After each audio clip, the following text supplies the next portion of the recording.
तो चलिए आगे बढ़ते हैं इस वीडियो के टॉपिक के ऊपर। इसके पहले भी कुछ वीडियोस में पब्लिश कर चुका हूँ। वो वीडियोस अगर अब तक आपने नहीं देखे तो आप चाहिए तो हमारे चैनल के वीडियो सेक्शन में जाकर उन वीडियोस को देख सकते हो।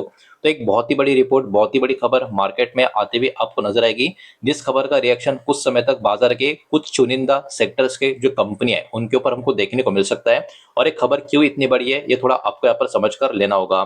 तो देखिए 15 अगस्त 2026 यानी आज के दिन गवर्नमेंट ने एक बहुत ही बड़ा ऐलान या यहाँ पर आप कह सकते हो फैसला लेने का काम किया है। एक्सपोर्ट ड्यूटी पेट्रोल के ऊपर से रिमूव कर दी गई है। अभी आप लोग सोचोगे इसमें कौन सी बड़ी बात है, तो भाई साहब एक्सपोर्ट ड्यूटी पूरा का पूरा हटा दिया है, जीरो कर दिया है। ये वाला बात यहाँ पर आप समझने की कोशिश करें। और इसमें और भी अलग अलग आप डेटा भी यहाँ पर आपको देखने को मिलेगा, जिसमें एसईडी मतलब स्पेशल एडिशनल एक्साइज ड्यूटी और जो एविएशन टर्बाइन फ्यूल है इसके ऊपर भी बहुत बड़ा अपडेट इसके अलावा देखने को मिल रहा है। तो वो भी यहाँ पर हम चेक करने वाले हैं। तो सबसे पहला बात, एक्सपोर्ट ड्यूटी जो पेट्रोल के ऊपर था उसको पूरी तरीके से रिमूव किया गया है। और उसके बाद एसईडी मतलब स्पेशल एडिशनल एक्साइज ड्यूटी की बात करें डीजल के ऊपर, उसमें भी रिडक्शन आ चुका है। पहले ये 25.5 लीटर के हिसाब से था और इन रुपीज, अभी इसको 24 रुपीज लीटर के हिसाब से यहाँ पर कर दिया है। मतलब यहाँ पर भी क्या हो गया, एक पर्टिकुलर डिक्लाइन नंबर में आ चुका है। तो ये सिंपल सी बात है, हल्का सा पॉजिटिव रहेगा। उसके बाद एक्सपोर्ट ड्यूटी की बात करें एविएशन टर्बाइन फ्यूल के लिए, जिसको हम एटीएफ बोलेंगे शॉर्ट फॉर्म में, ये भी 22 रुपया लीटर के आसपास का था, अभी इसको सीधा 19.5 रुपया लीटर के करीब कर दिया है। तो देखिए ये वाला जो रेट्स है सरकार के द्वारा रिव्यू किया जाता है हर 2 हफ्ते में, ये बात भी यहाँ पर आप ध्यान रखें। लेकिन अभी के टाइम ये जो बहुत बड़ा अपडेट आ रहा है ये कहीं ना कहीं बहुत ही पॉजिटिव अपडेट मानी जा रही है। तो हो सकता है आप में से कुछ लोगों को लगता होगा कि 15 अगस्त का दिन है तो ठीक है, बहुत ही अच्छा खासा बयान आ गया। तो ऐसा नहीं है। एक्चुअली ये बयान क्यों आया, इतने बड़े चेंजेस हमको क्यों देखने को मिले, इसके पीछे एक्चुअली बहुत बड़े बड़े रीजंस भी आपको नजर आएंगे। तो सरकार यहाँ पर जो फ्यूल एक्सपोर्ट का टैक्स एडजस्ट करते हुए आपको नजर आ रही है, इसके पीछे कहीं ना कहीं बहुत सारे अलग अलग रीजन माने जा रहे हैं। सबसे पहले ग्लोबल लेवल पर फ्यूल का प्राइस एक रीजन माना जा रहा है, इंटरनेशनल मार्केट का कंडीशन का बात किया जा रहा है, डोमेस्टिक फ्यूल सप्लाई की भी बात यहाँ पर हो रही है, और एनर्जी सिक्योरिटी का जो रिक्वायरमेंट है ये भी बात कहीं ना कहीं यहाँ पर हो रही है। तो कहीं ना कहीं यहाँ पर सिंपल सी बात है, हमको हमारा जो डोमेस्टिक का जितना भी पर्टिकुलर आप एक कह सकते हो स्ट्रक्चर अवेलेबल है उसको बैलेंस करने के लिए जो रिक्वायरमेंट है फ्यूल एक्सपोर्ट्स का, उसके हिसाब से सारा का सारा जो प्लान करना पड़ता है उसी को ध्यान में रखते हुए ये बहुत ही बड़ा डिसीजन कहीं ना कहीं यहाँ पर अभी के टाइम निकल कर आ रहा है। और क्योंकि आज शनिवार का दिन है, कल रविवार का दिन होगा और बाजार बंद के टाइम में ये खबर आ चुकी है, तो इसका रिएक्शन कहीं ना कहीं अगले हफ्ते सोमवार को जब मार्केट खुलेगा तब यहाँ पर हमको देखने को मिल सकता है। तो ये पूरा का पूरा खबर कहीं ना कहीं जो ऑयल से कनेक्टेड कंपनियां होगी, जो इंडस्ट्री होगी, उससे कनेक्शन में आपको नजर आएगा। तो ये इनके लिए कैसी खबर है, तो यहाँ पर एक बात याद रखना, एक्सपोर्ट ड्यूटी का लो होने का मतलब क्या होता है, ये कहीं ना कहीं प्रोवाइड कर सकते हैं रिफाइनर्स कंपनी को और भी ज्यादा फ्लेक्सिबिलिटी एक्सपोर्ट करने के लिए जो पेट्रोलियम प्रोडक्ट्स होते हैं उसको।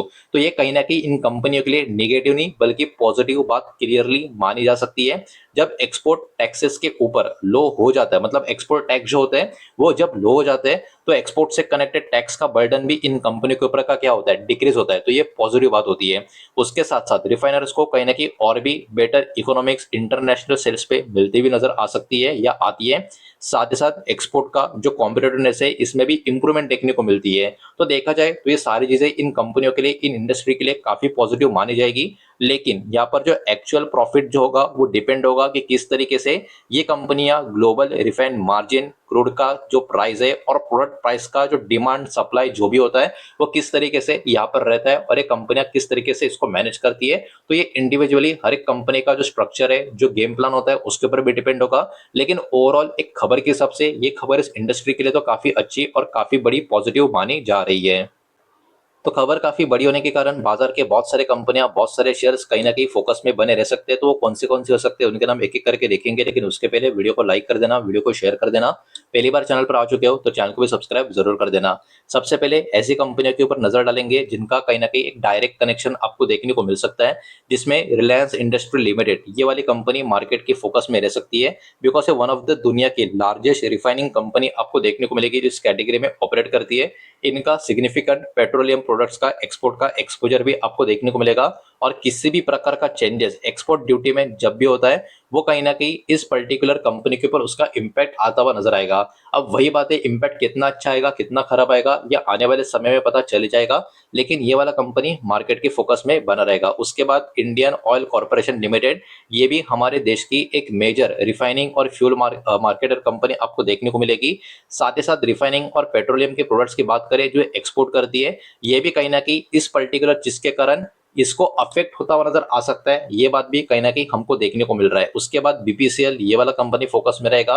एचपीसीएल, ये वाला कंपनी भी फोकस में रहेगा। उसके बाद Mangalore refiner and petrochemicals limited, ये कंपनी भी फोकस में बनी रहेगी। और चेन्नई पेट्रोलियम कॉर्पोरेशन लिमिटेड, ये वाला कंपनी भी कहीं ना कहीं फोकस में बना रहेगा। तो ओवरऑल ये कुछ डायरेक्ट एक्सपोजर वाली कंपनियां थी जिनके ऊपर बाजार का फोकस इस खबर की वजह से बना रह सकता है। इसके साथ साथ डायरेक्ट के साथ साथ इनडायरेक्ट एक्सपोजर वाली कंपनियां भी मार्केट में फोकस में रहेगी, जिसमें गेल इंडिया या गेल लिमिटेड, ये वाली कंपनी का नाम भी आपको देखने को मिलेगा। ये वाली कंपनी खास करके नेचुरल गैस कैटेगरी में अच्छी खासी इन्वॉल्वमेंट वाली कंपनी आपको देखने को मिलेगी। पेट्रोलियम रिफाइनिंग में कंपनी का दबदबा है, लेकिन बहुत ज्यादा इसका जो एक्सपोजर है वो नेचुरल गैस कैटेगरी में आपको नजर आएगा। तो इस खबर के कारण ये वाला पर्टिकुलर जो कंपनी है, जो शेयर है, ये भी मार्केट की नजर में बना रहेगा। उसके बाद oil and natural gas corporation limited, ONGC के नाम से इस कंपनी को आप जानते होंगे। तो ये वाला कंपनी भी मार्केट की फोकस में, मार्केट की नजर में कहीं ना कहीं यहाँ पर बना रहेगा। ऑयल इंडिया लिमिटेड, ये वाला एक और कंपनी होगा जो इस खबर के कारण बाजार की नजर में बना रह सकता है।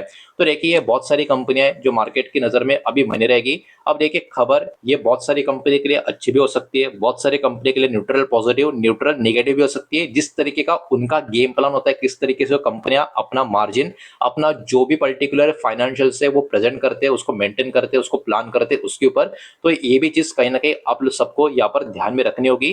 बिकॉज खबर अभी के टाइम टैग जीरो वाली जो भी आती हुई आपको देखने को मिल रही है वो एक हद तक ठीक है, लेकिन ग्लोबल लेवल पर क्या चल रहा है ये तो आप सबको पता है। यूक्रेन रशिया का प्रॉब्लम तो अभी भी सॉल्व नहीं हुआ, और ये अमेरिका ईरान इजराइल का जो ये पर्टिकुलर इशू चल रहा है ये कब खत्म होगा इसका कोई भी किसी को भी आइडिया नहीं है। बहुत बार खबर आ गई कि अब सब कुछ हो गया, ऐसा हो गया वैसा हो गया, लेकिन बहुत सारी रिपोर्ट्स ये भी बता रही है कि इतना जल्दी खत्म होने वाला नहीं है। ये भी रशिया यूक्रेन की तरह बहुत सालों तक लंबा चलने वाला एक पर्टिकुलर सिनेरियो नजर आ रहा है। तो इसके कारण ये वाला जो इंडस्ट्री होगा हो सकता है यहाँ से मीडियम टर्म, शॉर्ट टर्म या लॉन्ग टर्म के लिए बहुत ही ज्यादा वॉलेटिलिटी दिखाता हुआ हमको दिखाई दे। अब देखिए इसके साथ साथ एटीएफ से कनेक्टेड इंपैक्ट भी नजर आ सकता है, बिकॉज यहाँ पर एटीएफ को भी रिड्यूस किया गया है। तो कंपनी जिनका कनेक्शन रिफाइनिंग और जो एविएशन फ्यूल का जो सप्लाई में होता है वो भी कंपनियां कहीं ना कहीं मार्केट की फोकस में रहेगी, और यही सारी कंपनियां उसमें आपको देखने को मिलेगी। नाम स्क्रीन के ऊपर यहाँ पर क्लियरली नजर आ रहा है। तो देखा जाए तो ये पूरी की पूरी खबर इन्हीं पर्टिकुलर 9 कंपनियों की इर्द गिर्द वाली आपको देखने को मिलेगी। तो इस कारण ये सारे के सारे शेयर कहीं ना कहीं अब बाजार की फोकस में बने रह सकते हैं। अब देखिए एक और चीज, मुझे नहीं पता कितने लोग अब तक वीडियो देख रहे हैं, कितने लोग वीडियो छोड़ के जा चुके हैं, लेकिन यहाँ पर ये जो पर्टिकुलर अनाउंसमेंट निकल कर आ चुका है ये कोई परमानेंट अनाउंसमेंट नहीं है। ये जो पॉलिसी में चेंज आपको देखने को मिल रहा है इसको बिल्कुल भी ट्रीट मत करें कि ये परमानेंट हो गया, बिल्कुल नहीं। ये टेम्पररी अनाउंसमेंट यहाँ पर हमको देखने को मिल रहा है, बिकॉज गवर्नमेंट एक्सपोर्ट ड्यूटीज को यहाँ पर रिव्यू करती रहती है। हर 2 हफ्ते का इनका रिव्यू पीरियड रहता है, ये भी बात यहाँ पर आप ध्यान में रखें। तो ये कब तक यही नंबर रहेगा, कब अपडेट नेक्स्ट होगा, ये अभी हम बिल्कुल बता नहीं सकते, लेकिन ये परमानेंट चेंज नहीं है। इस बात को बस यहाँ पर आपको ध्यान में रखना है। भविष्य में जो भी रेट अगर बदल दिए जाते हैं और भी कुछ अलग किया जाता है तो उसका डिपेंडेंसी बहुत सारे फैक्टर पे होगा, जैसे कि इंटरनेशनल लेवल पे कच्चे तेल का प्राइस कैसे चल रहा है, ग्लोबल फ्यूल प्राइस कैसे है, डोमेस्टिक फ्यूल में कितना अवेलेबिलिटी है, रिफाइनिंग का मार्जिन से लेके एक्सपोर्ट्स का रिक्वायरमेंट का जरूरत क्या है, गवर्नमेंट का पॉलिसी डिसीजन कैसा निकल कर आ रहा है, ये सारी चीजें भी कहीं ना कहीं यहाँ पर देखी जाती है। तो ये बात भी आप लोगों को ध्यान में रखनी है। तो ओवरऑल खबर तो काफी अच्छी, काफी बढ़िया यहाँ पर निकल कर आ रही थी। तो यही सारा डेटा इस वीडियो के माध्यम से आपके सामने प्रेजेंट करना था। जो भी डेटा मैंने आपके सामने प्रेजेंट किया है सब कुछ एजुकेशनल, इन्फॉर्मेशनल, न्यूज पर्पस के हिसाब से ही है। किसी भी तरीके का इन्वेस्टमेंट का एडवाइस या स्टॉक का रिकमेंडेशन मैं आपको दे रहा नहीं हूँ, ना ही मैंने आपको दिया है। इस बात को भी यहाँ पर आप ध्यान में रखें। उम्मीद करता हूँ वीडियो समझ आया होगा, पसंद आया होगा तो वीडियो को लाइक करें, दोस्तों शेयर करें। पहली बार चैनल पर आ चुके हो तो सब्सक्राइब भी कर देना, और कोई भी स्टॉक में निवेश करने से पहले खुद की स्टडी रिसर्च जरूर करें, फाइनेंशियल एडवाइस की सलाह जरूर ले। मिलते हैं नेक्स्ट वीडियो में, धन्यवाद।